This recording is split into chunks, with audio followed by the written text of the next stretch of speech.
जवळपास 17 ज्या संस्था होत्या त्या संस्थांना आपण मान्यता दिली आहे आणि गेल्या वर्षीपासून आपल्या राज्यामध्ये 14 संस्थांमध्ये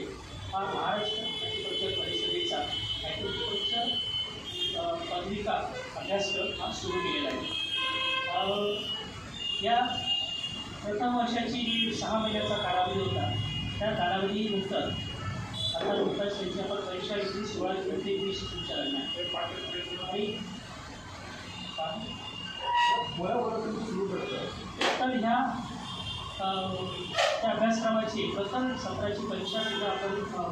आता सलग केली आहे आणि तिचा रिझल्ट लवकरच आपण जाहीर करतो। मला इथं सांगताना खूप आनंद होईल की महाराष्ट्र हे एक असं राज्य आहे की ते देशातील पहिलं राज्य आहे की ज्या राज्यामध्ये ॲग्रिकल्चर स्किल्सचा पदविका अभ्यासक्रम सुरू झाला आहे। त्याच्यापूर्वी कुठेही आजपर्यंत हा अभ्यासक्रम सुरू झालेला नाही आणि तो मान आपल्या महाराष्ट्रात मिळवला आहे। आणि याच्यामागे जर कुणी असेल तर आपले सध्याचे जे माननीय मुख्यमंत्री आहेत देवेंद्रजी फडणवीस साहेब त्यांचा पहिला जो कालावधी होता त्या काळात त्यांनी हा ॲक्ट पारित केला होता आणि त्यानंतरही आता जेव्हा पारित सुरू करायचे त्यावेळी त्यांनी आणि हे